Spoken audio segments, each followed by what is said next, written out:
It's time for a video again for you guys, and it's time for coffee. I'm sure you probably binge watched all my videos so far, right? And when you watch my videos, you realize that I am talking about a lot of different topics, and I'm always trying to figure out, okay, what could be interesting for you guys? What are topics that I want to talk about because I think they're important? But I came up with an idea that every now and then I also want to record some of my training sessions because I want to show you how I train, what drills I play.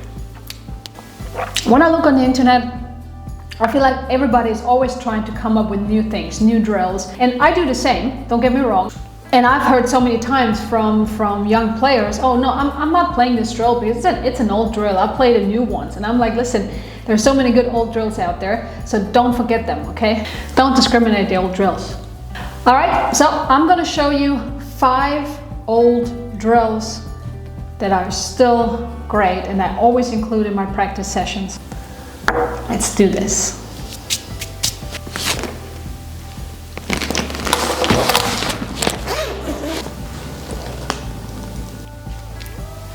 So the first drill is very good for a position play in a small area. If you play this drill right, you should not use the full table, you should only need half of the table. And this drill actually has a very famous name that a lot of players know, and it's called the L shape.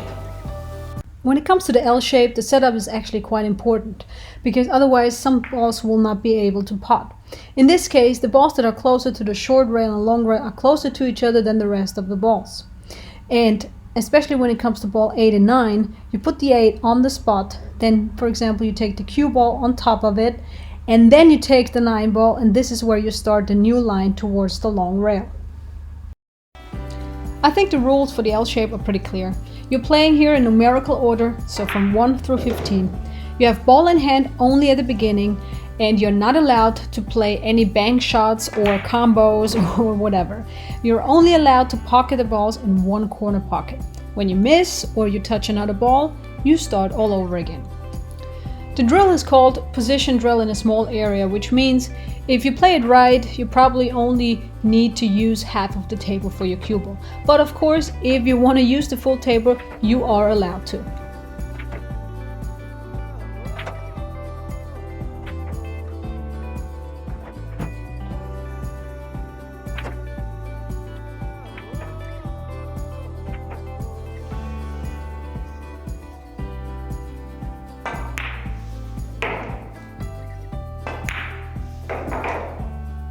If this drill is too tough for you, change it by decreasing the amount of balls. So 6 balls, 8 balls or 10 balls, everything is fine.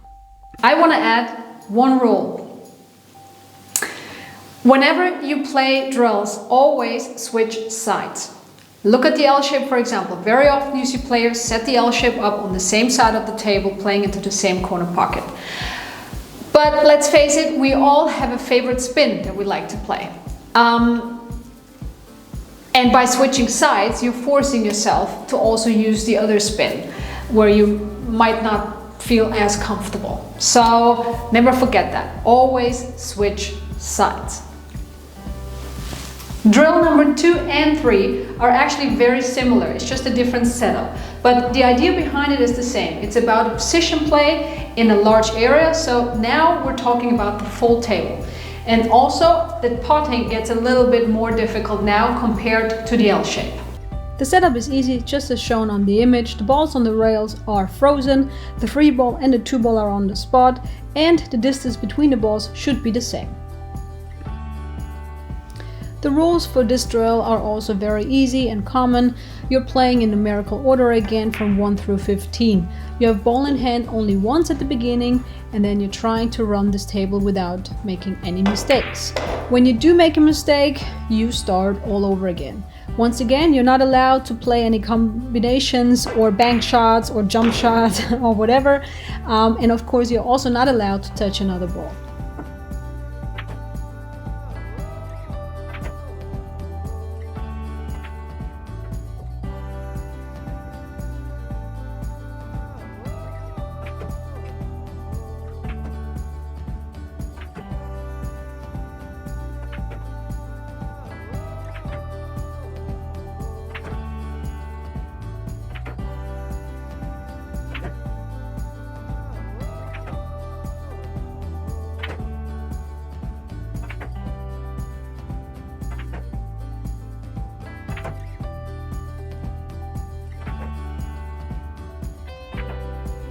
Once again, you can make this drill easier by decreasing the amount of balls.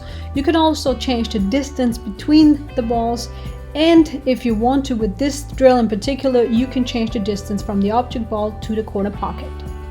This is pretty much the same drill as before, but now you're setting the balls up starting on the short rails. Before it was the long rail, now the short rail. I do believe this drill is a bit more difficult than the one before actually. Since this is pretty much the same drill as before, the same rules apply. You have numerical order, ball in hand only in the beginning, trying to run the table without any mistakes. You're not allowed to run into any other ball, you're not allowed to play any fancy shots. And again, if you want to change the level of this drill, just do it by decreasing the amount of balls. So you can use 6 balls, 8 balls, or 10 balls, whatever suits you.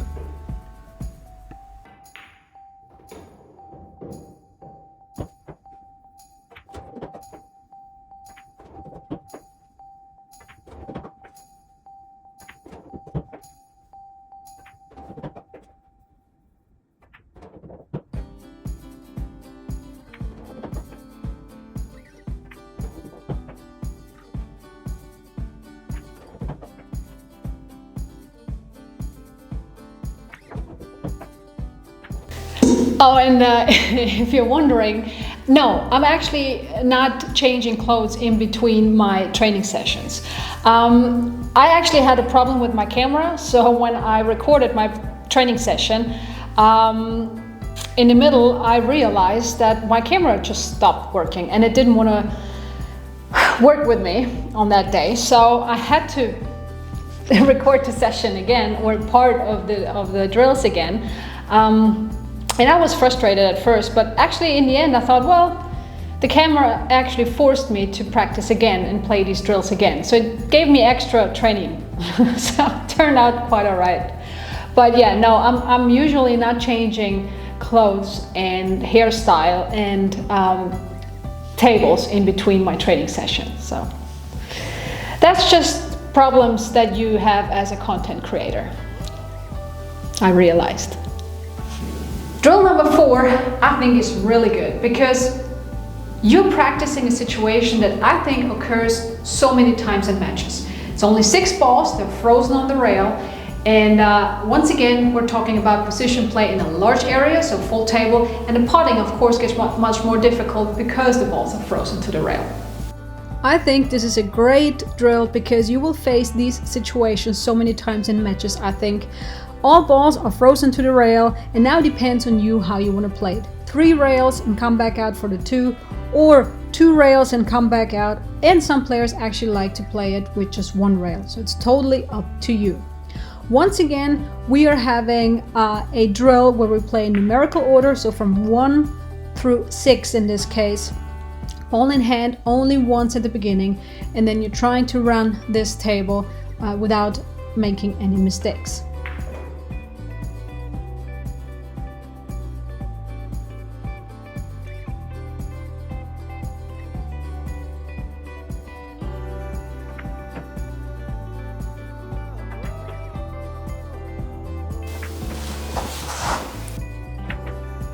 If this is too difficult for you, just leave a gap between the object balls and the rail.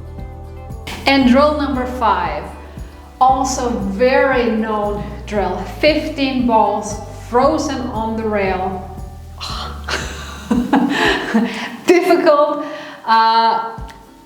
Difficult when it comes to position play, difficult when it comes to potting, and it's frustrating, especially when you start missing the last balls and you have to set it up all over again. But great for potting, great for your position play, and it is about full table. What else do you want?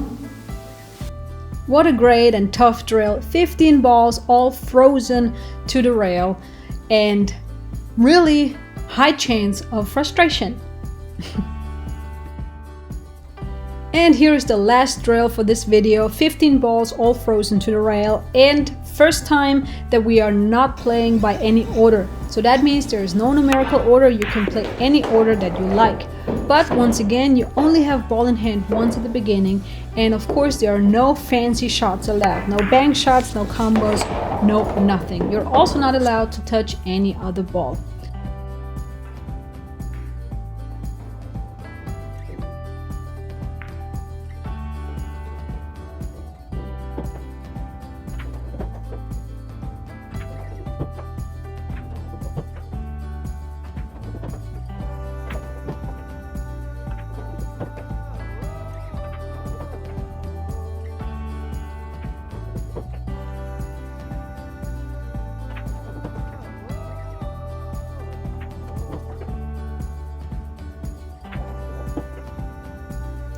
And you can also make this drill a bit easier by decreasing the amount of balls, or if that's too difficult, just leave a gap between the object balls and the rail.